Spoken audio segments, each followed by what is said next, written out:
so when I saw this space and was invited to work with Miller and make a site-specific installation in that space, or at least that was the space that I felt most excited to do something site-specific in, because it kind of made me think of a painting, this sort of the shallow space that you navigate within a painting, and in the effort sometimes to create deep space, sometimes to flatten it out more. And so initially my thought was to create these layers and kind of think about it as like a painting expanded out in real space for the benefit of the viewer to see kind of through these layers. But I also wanted to, like I mentioned painting as the window, which is an old idea, but there's also an idea of painting as a safe, or painting as a bag in which you put all your possessions and kind of let others know. It's like a status symbol, like, yeah. So, and we have that, with bags, right? So there's lots of very expensive purses that are status symbols and oftentimes need their own seat. So just thinking about, how much one of those bags cost, and how the cost in itself puts it into a category of that is very similar to a painting.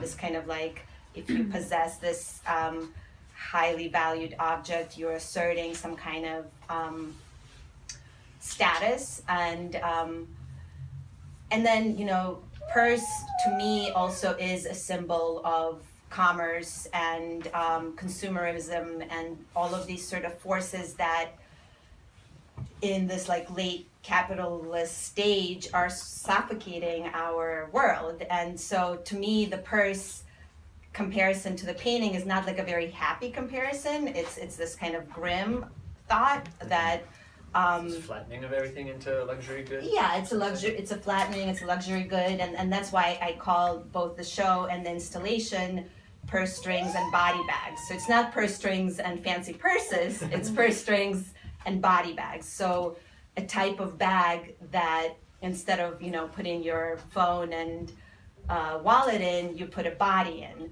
And to me, a body bag is also a kind of grim analogy to what we were talking about with buildings and bodies, that they're similar. And I think our bodies are body bags.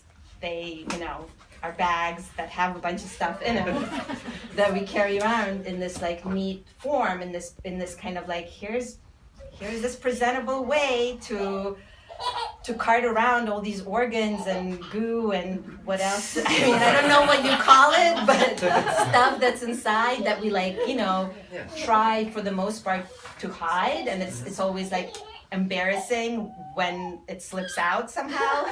So I'm glad that my son is enjoying the body bags.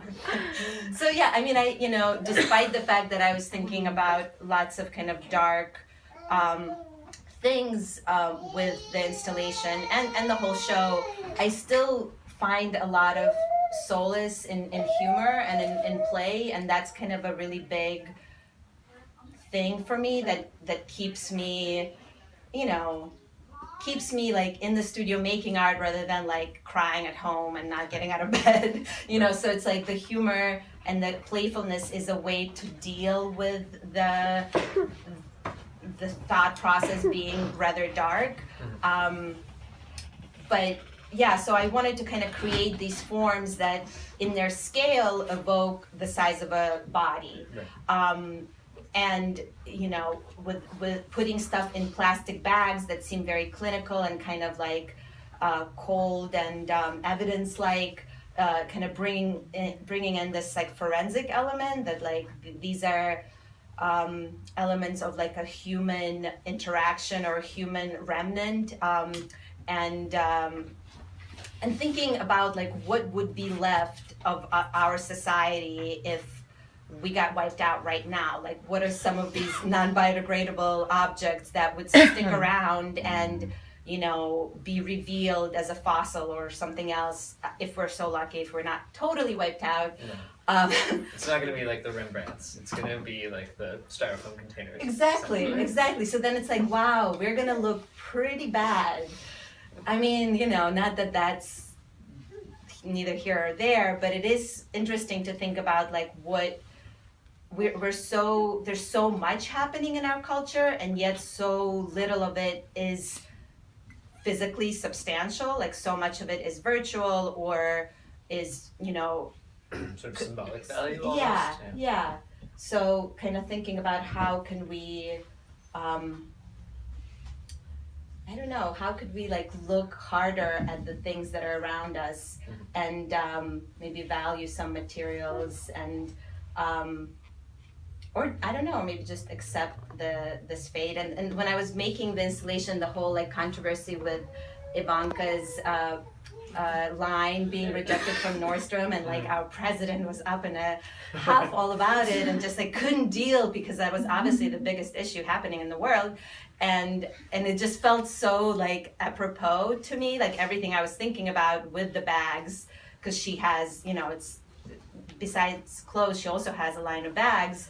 And it just felt like, yeah, this is, we've like downgraded to this place where greed and commerce are like the reigning powers of the day, and there's not even any kind of pretense about it. Like I feel like maybe greed was around since time immemorial, I'm gonna guess, but now it's almost talked about as a virtue. It's kind of like, of course you want to make money, you want to make lots of money, as much money as you can, and like the intensity of that, and like the lack of any kind of moral compass within that. And obviously it's like even more painful right now with our world being, overseen by this president who does not think that, climate change is happening, and, basically all the things that we fought so hard to do and in an effort to like save this trajectory that we're on. He's just kind of like, no, I actually think greed is really good, guys. Let's just make some money. Who cares what happens in 200 years? You won't be around. So yeah. I feel like I did not answer your question at all, but and I guess maybe I'll just speak to the exterior versus the interior.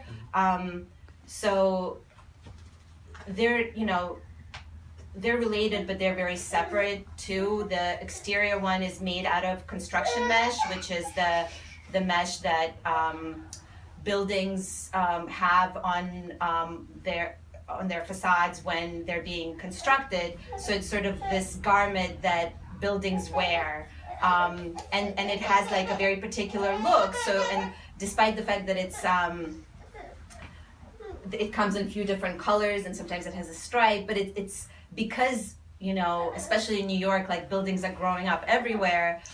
You just see these outfits, and I think a lot about, again, like the gender of materials and like the hard buildings with steel and concrete and whatever other hard materials are being used, and then this soft translucent mesh that's a veil that's very feminine in many ways, and but we're sort of like almost ostracized from those associations because we see it so much. So I wanted to use that fabric, the mesh, and make a garment for a building out of it that is sort of an accessory and is a decoration and is kind of like maybe silly and flaunty. And so I was thinking of like a puff sleeve or a garter belt or a scrunchie. People have said that it looks like a tutu or pantaloons, and so I like that like all of those garment accessory things are kind of like frilly and maybe frivolous, and what does it do to the gender of the building when it has this little accessory? Yes. So I kind of, though the exterior one is sort of more about like that dynamic of materials having gender and buildings having gender, and the interior one is more about like the commerce and the way that we are sort of putting ourselves to the ground, quite literally. Like Right. that's why I have this little kind of mummified person on the bottom of one of the bags. So it's sort of like what we'll be buried with. Right.